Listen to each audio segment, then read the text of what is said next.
કેન્દ્રના સહકાર મંત્રાલયના ડેલિગેશને બનાસ મોડલની મુલાકાત લીધી। કેન્દ્ર સરકારના સહકાર મંત્રાલયના ડેલિગેશને અંબાજી ખાતેથી દર્શન કરીને પ્રવાસ કાર્યક્રમ શરૂ કર્યો હતો। આવતીકાલે દેશના ગૃહમંત્રી અને સહકાર મંત્રી અમિત શાહ વાવથરાના સણાદર ખાતેથી શરૂ કરીને અલગ અલગ સ્થળોએ બનાસ મોડલની મુલાકાત લેવાના છે, જેને લઈ ડેલિગેશને વિવિધ સ્થળોએ મુલાકાત કરી હતી। આ ડેલિગેશનમાં કેન્દ્ર સરકારના મંત્રીઓ, સાંસદો અને અધિકારીઓ જોડાયા હતા।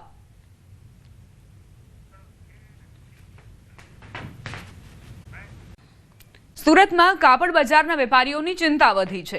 કાપડ બજારનો 35% વેપાર ઠપ થઈ ગયો। કાપડ બજારમાં 200 કરોડની કેપિટલ લોસ થઈ રહી છે। નોંધનીય છે કે દર વર્ષે પોંગલની સિઝન દરમિયાન દક્ષિણ ભારતથી કરોડોનો વેપાર થતો હોય છે, પરંતુ આ વર્ષે દિત્વા વાવાઝોડાને લીધે પરિસ્થિતિ વણસી। આ વખતે 800 થી 1000 કરોડના વેપારની અપેક્ષા હતી, પરંતુ તમામ અપેક્ષાઓ પર પાણી ફરી વળ્યું। સુરતના 7 થી 8 હજાર વેપારીઓ પર માઠી અસર પડી છે।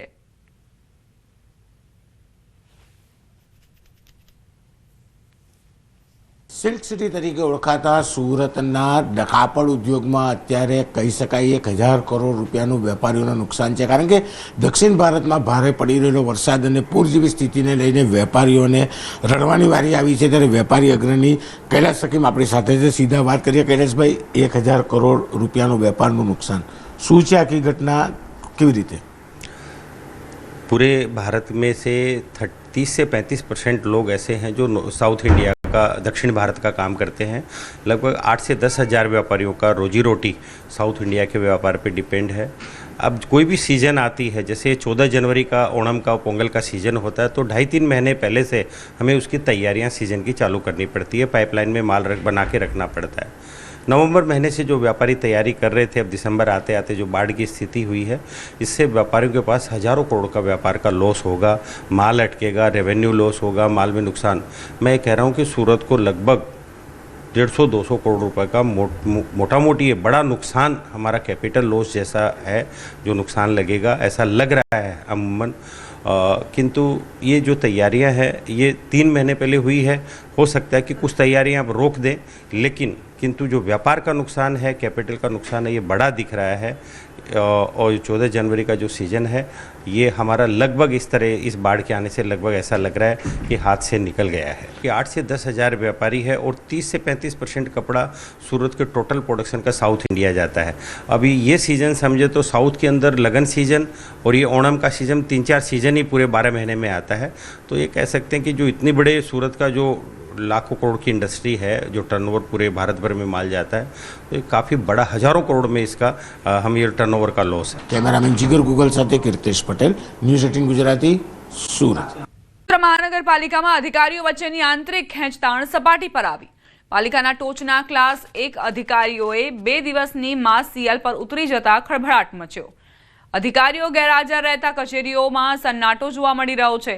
આ નિર્ણય પાછળ ત્રાહિત તત્વો દ્વારા નાણાકીય ધમકીઓનો આક્ષેપ કરાયો છે। કોઈ પણ જાણ કર્યા વગર ક્લાસ 1 અધિકારી રજા પર ઉતરી જતા લોકોને ભારે મુશ્કેલીનો સામનો કરવો પડ્યો। કે ભાઈ આજે સમજો કે બધા અધિકારીઓ ઉતર્યા હોય રજા પર તો શોર્ટ નોટિસ જાળવી જોઈએ ને આ લોકો જે સત્તા અધિકારીઓ જે આપી રહ્યા છે આ લોકોને કે 11:40 તમારે હાજર રહેવું, બરાબર આ કયું યોગ્ય છે? એમાંય પાછો આજે અપીલના દાડે બોલાયા પછી બી આજે એવું લાગે છે કે લાલિયાવાડી ચાલી રહી, અંદર કાગડા જ ઉડી રહ્યા છે। ના કોઈ અધિકારી દેખાઈ રહ્યો, ના કોઈ એમનો પટાવાળો દેખાઈ રહ્યો, ના તો એનો કોઈ સિક્યુરિટી ગાર્ડ દેખાઈ રહ્યો। સ્ટાફ તો છે જ, ક્લાસ 1 સિવાયનો સ્ટાફ છે ને એનાથી કામ ચાલી રહ્યું છે। શું મામલો છે કે ધ્યાનમાં આવ્યું એ વિશે વહીવટ આપને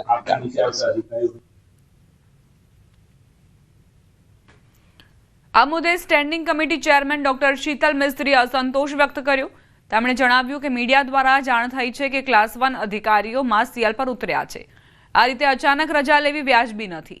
મનપા કમિશનરને અધિકારીઓની માસ સીએલ રદ કરવા જાણ કરાઈ છે।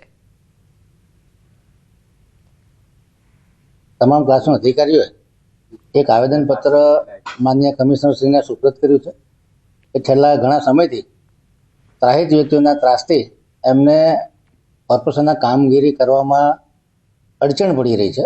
આ બાબતની જાણકારી મને નથી કમિશનર દ્વારા કરવામાં આવી કે નથી કોઈ ક્લાસ 1 અધિકારી દ્વારા કરવામાં આવી। આ મને મીડિયાના માધ્યમથી ખબર પડી છે। સવારે કમિશનરશ્રી જોડે વાત કરવાની કોશિશ કરી છે કે તાત્કાલિક ધોરણે કોઈ નાગરિકોને તકલીફ ન પડે એ માટે આ ક્લાસ 1 અધિકારીઓની જે માસ સીએલનું એજિટેશન છે ને તાત્કાલિક રીતે વિથડ્રો કરવામાં આવે. જો તમે વડોદરા કોર્પોરેશનમાં કોઈ મહત્વનું કામ લઈને આવવાના હોય તો ધક્કો ના ખાતા, કારણ કે જે તમામ અધિકારીઓ છે તેઓ રજા પર છે અને અધિકારીઓએ આક્ષેપ કર્યો છે કે કેટલાક ત્રાહિત વ્યક્તિઓ દ્વારા અધિકારીઓ પર દબાણ કરવામાં આવે છે અને કનગડત કરીને પૈસાની માંગણી કરવામાં આવે છે. ત્યારે સૌથી પહેલાં દ્રશ્યો તમને જે બતાવવાનો પ્રયત્ન કરી રહ્યા છે તે ટાઉન પ્લાનિંગ વિભાગ છે. એટલે ટાઉન પ્લાનિંગ વિભાગ જે છે તે કોર્પોરેશનનો કમાઉ દીકરો કહેવાય છે અને અત્યારે તમે આ ગલીમાં સન્નાટો જોઈ રહ્યા છો. આડા દિવસે જો વાત કરવામાં આવે તો આ ગલી અને આ કચેરી બંને કોન્ટ્રાક્ટરો અને બિલ્ડરોથી ધમધમતી હોય છે અને એવા સંજોગોમાં જ્યારે અધિકારીઓ હવે જ્યારે રજા પર ઉતરી ગયા છે, એટલે કે માસ સીએલ પર ઉતરી ગયા છે, ત્યારે ચોક્કસથી ગલીઓમાં સન્નાટો જે છે તે જોવા મળી રહ્યો છે. હવે સીધા કચેરીના દ્રશ્યો બતાવીશું કે આ કચેરીમાં લોકો જે છે બાંધકામને લગતા મહત્ત્વના કામો લઈને આવતા હોય છે. પરવાનગી લેવાની હોય કે પછી અન્ય કોઈ કામ હોય તેના માટે લોકો અહીંયા આવતા હોય છે. અરજદાર પોતે અરજી કરતા હોય છે, કોન્ટ્રાક્ટરો અને બિલ્ડરો પોતાનું કામ કઢાવવા માટે અહીંયા આવતા હોય છે. ત્યારે તમામ જે કર્મચારીઓ છે તેઓ રજા પર ઉતરી ગયા છે, માસ સીએલ પર ઉતરી ગયા છે અને તમામ કેબિન જે છે, તમામ ટેબલ ખુરશી જે છે અત્યારે ખાલી જોવા મળી રહ્યા છે. એટલે વડોદરા કોર્પોરેશનમાં અધિકારીઓ કહી રહ્યા છે કે ત્રાહિત વ્યક્તિઓ પરેશાન કરી રહ્યા છે, તો અરજદારો કહી રહ્યા છે કે અધિકારીઓ પોતાની મનમાની ચલાવી રહ્યા છે. ટૂંકમાં કંઈ પણ કહીએ તો અરજદારો જે છે તેમની હાલત જે છે તે સૂળી વચ્ચે સોપારી જેવી થઈ છે, કારણ કે ત્રાહિત વ્યક્તિઓ અને અધિકારીઓ બંનેની લડાઈમાં જે અરજદારો છે, સામાન્ય નાગરિકો છે, તેઓ હેરાન પરેશાન થઈ રહ્યા છે. ત્યારે અરજદારોની આજે સમસ્યા જે છે તેનું સમાધાન ક્યારે આવશે અને અધિકારીઓ કામ પર ક્યારે ચડશે એ તો આવનારો સમય જ બતાવશે. સુરતમાં જેલમાં સુવિધાના નામે પૈસા માંગનાર નકલી જેલરની ધરપકડ. આરોપીએ જેલમાં સુવિધા જોઈતી હોય તો 15,000ની માંગ કરી હતી. પૈસા નહીં આપો તો આરોપીને મારવાની ધમકી આપતો હતો. કેટલાક લોકોએ નકલી જેલરને 15,000 આપી પણ દીધા હતા. અંતે ભાંડો ફૂટતા આરોપીની ધરપકડ કરાઈ. અમદાવાદનો ભેજાબાજ નકલી જેલર રાજેશ ત્રિવેદીની પાસા હેઠળ ધરપકડ. આરોપીની ધરપકડ કરી અમદાવાદની જેલમાં ધકેલાયો. આરોપી વિરુદ્ધ અગાઉ પણ 3 પોલીસ સ્ટેશનમાં ફરિયાદ નોંધાઈ ચૂકી છે.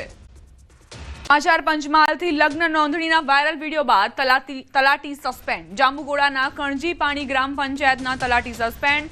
અર્જુન મેઘવાલનો લગ્ન નોંધણીમાં કમાણી મુદ્દેનો વિડીયો સામે આવ્યો. લાખો રૂપિયા કમાઈ લેવા અંગે વિડીયોમાં ઉલ્લેખ હતો. સમગ્ર મામલે ડીડીઓની તલાટી કમ મંત્રી અર્જુન મેઘવાલ સામે કાર્યવાહી. તલાટીને તાત્કાલિક અસરથી સસ્પેન્ડ કરાવ. લગ્ન નોંધણી અને 50 લાખ કમાઈ લેવાની બાબત પર પણ તપાસ થશે. વિડીયો મુદ્દે તલાટી અર્જુન મેઘવાલ સામે ખાતાકીય તપાસ થશે.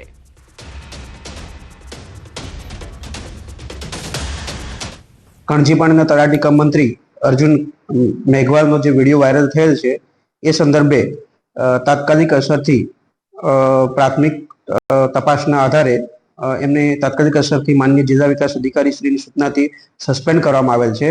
અને સાથે એ જે કંઈ બોલે છે, આટલા રૂપિયા કમાયો છું, આટલા રૂપિયા અહીંયા જમીન ખરીદી વગેરે વગેરે જે બોલે છે એ બાબતે પણ એના વિરુદ્ધ છે ખાતાકીય તપાસ કરવામાં આવશે